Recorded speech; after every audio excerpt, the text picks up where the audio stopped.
लेकिन आज अंगद और हनुमान के समान दुनिया में कोई बड़भागी नहीं है, क्योंकि भगवान के चरण दोनों को मिल गए। जिनका आचरण श्रेष्ठ होता है उन्हीं को भगवान का चरण मिलता है। आचरण श्रेष्ठ होगा तो चरण जरूर मिलेगा भगवान का। अब भगवान जो है अंगद और हनुमान की तरफ तो दृष्टि पड़ रही है, लेकिन सुग्रीव जी की तरफ दृष्टि नहीं पड़ रही है। पड़ रही है क्या? कोशिश करें देखने की तो नहीं दिखाई देगा सुग्रीव, क्योंकि ऐसी कंडीशन में बैठा हुआ है कि भगवान कितनी भी कोशिश करें लेकिन सुग्रीव दिखाई नहीं देगा। परंतु चंद्रमा को देख रहे हैं, लेकिन सामने अंगद और हनुमान है, दृष्टि उन पर भी पड़ रही है। धीरे से सुग्रीव कहता है, प्रभु आप किसको देख रहे हैं? भगवान ने कहा, चंद्रमा को देख रहा हूं। चंद्रमा को आप बार बार देख रहे हैं तो कुछ कहना चाहते हैं क्या? भगवान ने कहा, कहना तो चाहता हूं, मेरी समझ में नहीं आ रहा है, ये चंद्रमा में जो काला काला धब्बा है ये किसका है और क्या है ये? तो सुग्रीव ने कहा कि ये तो बहुत छोटी सी बात है। कई छोटी ही बात हो, तुम बताओ, ये चंद्रमा में जो काला काला धब्बा है, आप चंद्रमा को देखते हो तो बीच में कुछ श्यामता दिखाई देती है ना, श्यामता दिखाई देती है। देहातों में पता नहीं लोग क्या क्या कहते हैं, कोई कहता है बुढ़िया बैठी बैठी चरखा काट रही है, वहां बुढ़िया पहुंच गई है। बड़े बड़े वैज्ञानिक पहुंचने में जाने कितनी कोशिश की है चंद्रमा पर, कहते हैं कि हम चंद्रलोक तक गए और चंद्रमा का पता लाके भूलोक में आ गए। अब पता नहीं गए कि नहीं गए, कहां से लौट के चले आए, क्या कह दे मैं, लेकिन कहते हैं भाई तो मान लेते हैं, चलो। लेकिन सत्यता तो यह है कि वो चंद्रलोक की बात करते हैं। मैं कहता हूं अमेरिका के लोगों, तुम कहते हो कि हमारी क्षमता है, हम चंद्रलोक तक पहुंच सकते हैं और चंद्रलोक से चंद्रमा का पता लाके भूलोक में दे सकते हैं। वहां की नारियां भी कहती हैं कि हमारी ये क्षमता है कि हम वैज्ञानिक बन के चंद्रलोक तक पहुंची हैं और चंद्रमा का पता लाके भूलोक में दे दिया है। अरे मैं कहता हूं कि तुम्हारे देश की नारियां केवल चंद्रलोक तक पहुंच सकती हैं, चंद्रमा का पता लाके भूलोक में ला सकती हैं, लेकिन हमारे देश की नारी तो भूलोक से जाती है, यमलोक में पहुंचती है, यमराज की चौखट से अपने पति के प्राण को वापस भूलोक में लाती है। बोलो भाई, चंद्रमा का पता लाना भूलोक में उतना महत्वपूर्ण नहीं है, यमलोक से पति के प्राण वापस कर लाना, बोलो ये महत्वपूर्ण है कि नहीं? और आप सबको मालूम है ऐसी महान पतिव्रता थी कि नहीं थी? कौन? सावित्री जी। सावित्री जी एक बार नारी ने, कैसी कैसी नारियां हुई हैं हमारे भारत में। एक बार नारी ने त्रिदेव को बनाया बाल, गोद ले प्रमोद से वो पालना झुलाती है। वो कौन सी रानी है, कौन सी पतिव्रता है, कौन सी महान सती है जिसने त्रिदेवों को छोटा छोटा बालक बना करके पालने में झुला दिया? अनसुईया जी। बोलो है अनसुईया जी कि नहीं? ब्रह्मा विष्णु महेश को 6-6 महीने का बालक बन करके लालना बना करके पालने में झुला दिया। एक बार नारी ने त्रिदेव को बनाया बाल, गोद लहे प्रमोद से वो पालना झुलाती है।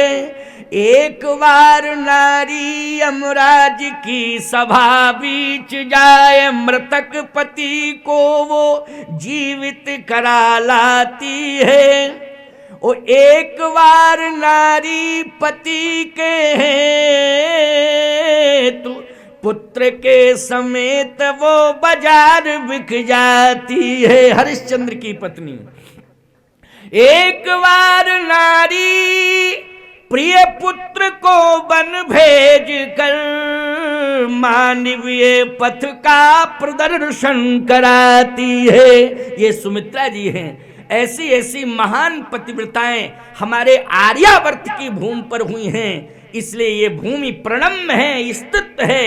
इस भूमि ने अनेक रत्नों को जन्म दिया है। ये रत्नधा है, इसलिए इस भूमि पर जो जन्म लेता है उसे निश्चित रूप से अपने आप को गौरवान्वित समझना चाहिए, अपने आप को धन्य समझना चाहिए, अपने आप को महान समझना चाहिए। भारत में जो जन्म लेता है, चाहे नारी हो चाहे पुरुष हो, जो भी भारत की भूमि पर जन्म लेता है, निश्चित रूप से वो भाग्य लेके नहीं आता है, वो सौभाग्य लेके आता है प्यारे। तभी उसे भारत की भूमि पर जन्म लेने का सुअवसर प्राप्त होता है। आज लंका के उस त्रिकूट पर्वत पर भगवान लेटे हैं, चंद्रमा को देख रहे हैं। चंद्रमा में एक श्यामता है, श्यामता। भगवान ने कहा कि ये श्यामता क्या है, सृष्टि में कहां क्या क्या है, बोलो परमात्मा जानता है कि नहीं जानता है? ईश्वर से क्या छिपा है? मैं कहता हूं सृष्टि में कहां क्या क्या है, लोग कहां क्या क्या कर रहे हैं, इसको कौन देख रहा है? परमात्मा। बहुत सारे लोग हैं जो छिपा लेते हैं, ऐसे काम करते हैं कि छिपा के करते हैं, लेकिन संसार वालों की नजरों से वो छिपा के करते हैं, लेकिन परमात्मा की नजरों से छिप पाता है क्या? है? परमात्मा देख रहा है कि नहीं? तो क्या परमात्मा को ये पता नहीं कि चंद्रमा में क्या है? सूर्य और चंद्र हाजिरी देते हैं, बोलो देते हैं। परमात्मा के अधीनस्थ है ये सूर्य चंद्र आदि आदि सभी। लेकिन आज परमात्मा को यह पूछने की जरूरत पड़ गई कि चंद्रमा में क्या है श्याम वर्ण का, ये धब्बा क्या है, काला काला धब्बा। इसका मतलब यह है कि भगवान जानते तो हैं, लेकिन जो भगवान के समीपस्थ हैं, भगवान उनसे जानना चाहते हैं कि इन्हें दिखाई क्या दे रहा है, इन्हें दिखाई क्या दे रहा है। वैसे तुलसीदास जी का मत तो ये है कि आप जिसे भी देखें तो आपका ये दृष्टिकोण होना चाहिए। कौन सा दृष्टिकोण? जड़ चेतन जग जीव जत सकल राम में जान, बंदो सबके पद कमल सदा जोर जुग पान। तो तुलसीदास जी महाराज का तो यही दृष्टिकोण है कि जिसको भी देखो, चाहे जड़ को देखो चाहे चेतन को देखो, जहां भी देखो जिसे भी देखो, सिय राम में सब जग जानी, करहूं प्रणाम जोर जुग पानी। ये तुलसीदास जी का मत है। इसलिए तुलसीदास भगवान के चरणों से सदा जुड़े रहे हैं, वो आज भी वो अमर हैं, बोलो है कि नहीं? लेकिन भगवान ने कहा कि ये अंगद और हनुमान भी मेरे चरण की सेवा कर रहे हैं, मेरे चरण से जुड़े हैं, और सुग्रीव जी तो हमारे डायरेक्ट मस्तक से ही जुड़ गए हैं, और विभीषण जी लंका से आए हैं, ये कान के अधिकारी हो गए, हमारे कान के पास कब्जा इन्होंने कर लिया। कहां कर लिया था कब्जा विभीषण ने? भगवान के कान के पास, कान के पास बैठ गए ना। बहुत से लोग हैं जो कान ही के पास कब्जा करते हैं, क्योंकि सीधे आएंगे और हमारी बात सुनिए ना थोड़ी सी, और कह के चले जाएंगे। उनका कब्जा कान ही के पास रहता है। एक बात बतावें, थोड़ा कान के कच्चे मत रहा करो, सुनो सबकी, लेकिन सोच समझ के करो। सुनना सबकी चाहिए भाई, सुना रहे सुनो, लेकिन सुनो सबकी, लेकिन सबकी सुन के सबके मन की मत करो, सोच समझ के करो, ठीक है ना? कान का कच्चा नहीं होना चाहिए। विभीषण जी कान के पास बैठे हैं, तो किसी ने कहा कि पता नहीं लंका का आया है ये विभीषण, लंका से विभीषण आया, लंका का नागरिक है, कान के पास पता नहीं क्या कह रहा बैठा बैठा। अब ये तो भगवान जानते हैं क्या कह रहा है। भगवान ने कहा कि चलो ये तो विभीषण जी हैं, लंका से आए हैं, जो हमारे साथ आए हैं हम उनसे ही पूछ ले पहले। लंका वालों की बात की बात है, पहले जो हमारे साथ आए हैं उन्हीं से पूछ लें। अच्छा बोलो, त्रिकूट पर्वत पर, पंपापुर से त्रिकूट पर्वत पर राम जी के साथ कौन आए थे? कौन आए थे? सुग्रीव आए थे कि नहीं आए थे? और पूरी सेना, बानरी सेना लेके आए थे, तो नेतृत्व कौन कर रहा था बानरों का? सुग्रीव ही कर रहा था। तो सुग्रीव आया तो भगवान ने कहा सुग्रीव ही से पूछो जो मेरे साथ आए। भगवान ने कहा सुग्रीव बताओ प्रभु कह ससी मह में चकताई, भगवान ने कहा सुग्रीव जी ये बताओ चंद्रमा में ये काला काला धब्बा क्या है? तो सुग्रीव कहता हम भी यही सोच रहे थे कि आप मुझसे ही पूछें, हम भी यही सोच रहे थे, लेकिन आपने पूछ दिया तो बहुत प्रसन्नता है मुझे। तो बताओ जल्दी ये चंद्रमा में काला काला धब्बा क्या है? तो सुग्रीव कहता है सुनिए प्रभु। कहा सुग्रीव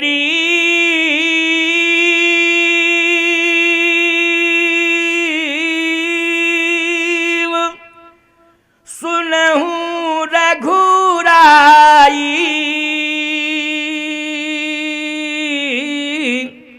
ओ शशि मह प्रगट भूमि की छाई। सुग्रीव कहता है चंद्रमा में जमीन की छाया है। भगवान ने कहा जमीन की छाया चंद्रमा पर पहुंच गई? चंद्रमा की छाया जमीन पर तो आती है, क्यों भैया आती कि नहीं? चंद्रमा की छाया किस पर आती? जमीन पर। लेकिन जमीन की छाया चंद्रमा पर पहुंच गई। अच्छा बोलो, उल्टी खोपड़ी लग रही है कि नहीं लग रही? जरा हमारी समझ में तो लग रही। क्यों? ये उल्टी बात। चंद्रमा में जमीन की छाया, अरे चंद्रमा की छाया जमीन पर हो सकती है, लेकिन जमीन की छाया चंद्रमा पर पहुंच गई। भगवान ने कहा यह सत्य है। सुग्रीव बोला बिल्कुल सत्य है। भगवान ने कहा ऐसे नहीं, सत्य है तो हम तुम्हारे परिवार और खानदान से ही पूछ रहे क्या ये सत्य है? तो सामने दृष्टि पड़ी अंगद पर। भगवान ने कहा क्यों अंगद, तुम्हारे अंकल जी जो कह रहे हैं, हाँ वो चाचा ही है। क्यों चाचा ही नहीं है? सुग्रीव कौन है? बाली का छोटा भाई हुआ, तो अंगद का कौन हुआ? चाचा हुआ। कहे जो तुम्हारे चाचा जी कह रहे हैं अंकल जी ये बात सही है, चंद्रमा में जमीन की परछाई है। अंगद बोला प्रभु अगर आप पूछ ही रहे हैं तो मैं आपको बताऊं। हाँ बताओ।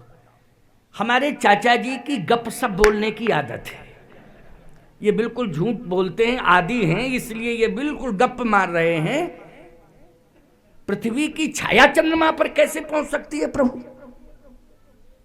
भगवान बोले वही तो मैं कह रहा हूं कि पृथ्वी की छाया चंद्रमा पर कैसे पहुंच सकती है? चंद्रमा की छाया तो पृथ्वी पर आ सकती है। अच्छा अंगद एक बात बताओ,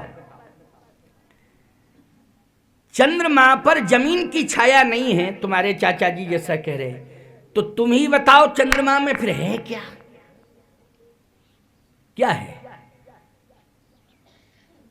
आहा, जैसे ही पूछा गोस्वामी तुलसीदास जी महाराज कहते हैं, अंगद जी बोल पड़े महाराज सही बात तो यह है कि चंद्रमा की छाया चंद्रमा में, पृथ्वी की छाया चंद्रमा पर नहीं है। फिर कहे महाराज बात यह है मैंने जैसा सुना है, अब गलत है या सही है आप ही समझना। हाँ क्या सुना तुमने? को कहे जब विधि रति मुख कीन्हा, तो सार भाग शशि कर हर लीना। मैंने सुना है कि जब ब्रह्मा ने चंद्रमा को बनाया, ब्रह्मा ने कामदेव को बनाया, कामदेव को बनाया, तो इतना सुंदर बनाया, इतना सुंदर बनाया कामदेव को कि जितनी सुंदरता खजाने में थी वो सारी सुंदरता खजाने की निकाल के कामदेव को दे दी। अच्छा तो फिर क्या हुआ? बोले सुंदरता का खजाना खाली हो गया। अच्छा फिर क्या हुआ? अब कामदेव की पत्नी रति का निर्माण करने लगा ब्रह्मा। अब भाई पति सुंदर तो पत्नी भी सुंदर होना चाहिए। एक बात और बताएं आपको, सुंदर का अर्थ केवल ये हाड़ मांस की सुंदरता ही नहीं है। मैं आपको बार बार कहता चला आ रहा हूं कि सुंदरता का अर्थ है आचरण की भी सुंदरता होनी चाहिए। होनी चाहिए कि नहीं? किससे? आचरण सुंदर होना चाहिए, चाल चलन भी सुंदर होना चाहिए। ब्रह्मा को जब जरूरत पड़ी तो ब्रह्मा ने देखा कि सुंदरता का खजाना खाली है। अब कामदेव की पत्नी रति का निर्माण मैं कर रहा हूं, लेकिन सुंदरता नहीं है। अब कहां से लाऊं सुंदरता? तो महाराज ब्रह्मा ने चंद्रमा से कहा कि तू सुंदरता उधार दे दे अपनी, और फिर मैं बाद में तुझे लौटा दूंगा। तो ब्रह्मा ने चंद्रमा से कहा कि चंद्रमा तुम अपनी सुंदरता दे दो, लेकिन चंद्रमा सुंदरता देने को तैयार नहीं हुआ। चंद्रमा सुंदरता देने को तैयार नहीं हुआ। तो ब्रह्मा जी को क्रोध आया, तो ब्रह्मा जी ने जबरदस्ती चंद्रमा की सुंदरता छीनी और रति को दे दी। अब एक बात बताओ भैया, अगर जबरदस्ती किसी पर आक्रमण किया जाए, किसी अंग पर, बोलो जबरदस्ती, तो उस वहां निशान हो जाएगा कि नहीं हो जाएगा? कन्फर्म है कि वहां हो ही जाएगा निशान। तो कहे जहां से सुंदरता छीनी बस वहीं पर निशान आ गया, ये काला काला। भगवान बोले ये ऐसा हुआ। अब भगवान समझ गए। भगवान ने तुरंत कहा कि अब तुम चुप रहो अंगद, बहुत हो गई, मैंने तुम्हारी बात, तुम चुप रहो। अगर अंगद को चुप नहीं कराते भगवान और ऐसा कह देते, अंगद ऐसा क्यों किया ब्रह्मा ने, चंद्रमा की सुंदरता जबरदस्ती छीन करके रति को क्यों दे दी, तो अंगद कह सकता था ऐसा इसलिए हुआ जैसे आपने मेरा अधिकार छीन के चाचा सुग्रीव को दे दिया है, वैसे ही ब्रह्मा ने चंद्रमा की सुंदरता छीन के रति को दे दी। क्यों भाई, कह सकता था अंगद। एक बात बताओ, पिता के मरने के बाद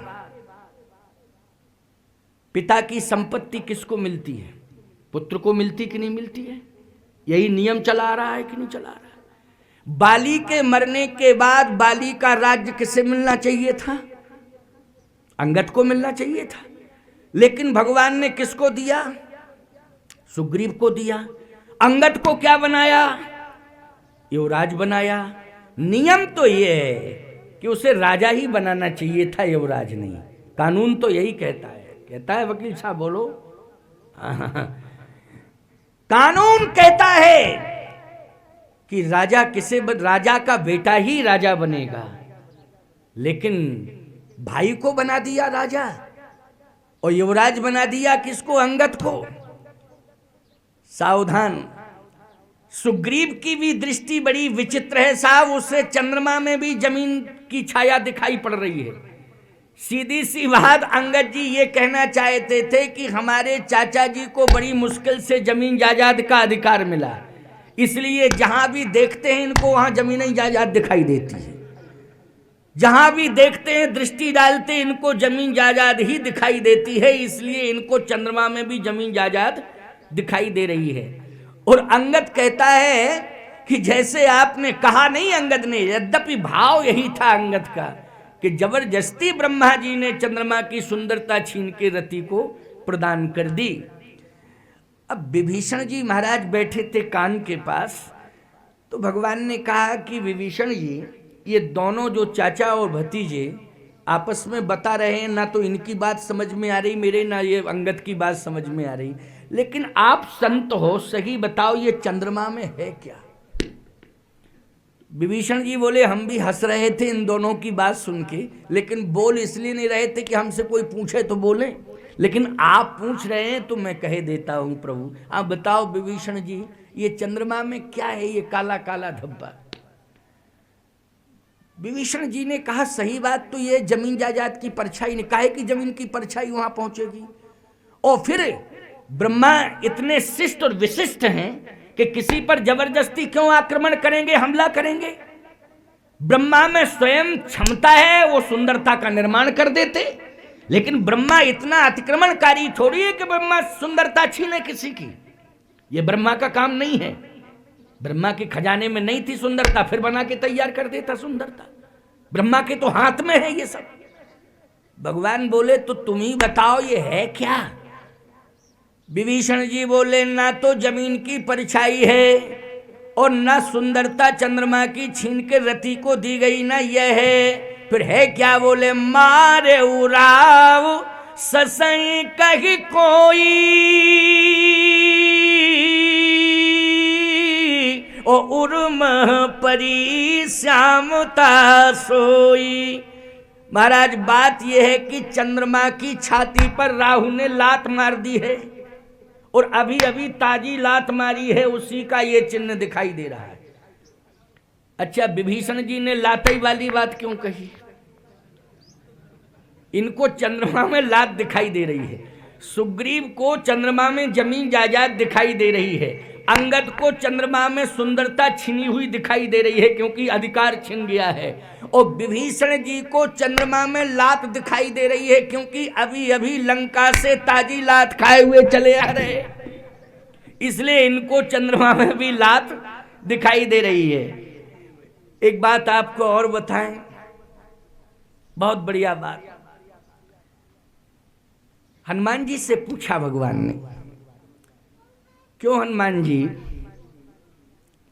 तुम्हें भी तो दिखाई दे रहा है चंद्रमा में कुछ? जब सबको दिखाई दे रहा है तो तुम्हें भी दिखाई दे रहा होगा। हनुमान जी बोले, हाँ दिखाई तो हमें भी दे रहा है। अच्छा तुम बताओ तुम्हें क्या दिखाई दे रहा है? हनुमान जी ने कहा, प्रभु अब आप बताएं इस बात को, मैं तो जानता हूं, मैंने ऐसा सुना है, लेकिन आप सिद्ध कर सकते हैं, कहा यह सत्य है क्या? मैंने ये सुना है कि चंद्रमा आपका दास है। भगवान ने कहा, चंद्रमा हमारा दास है। तो यह भी सत्य है कि आप अपने दासों के हृदय में निवास करते हैं। भगवान ने कहा, यह भी सत्य है कि मैं दासों के हृदय में निवास करता हूं। तो हनुमान जी ने कहा, बस यही बात है, कही हनुमंत सुनो प्रभु, शशि तुम्हार प्रिय दास,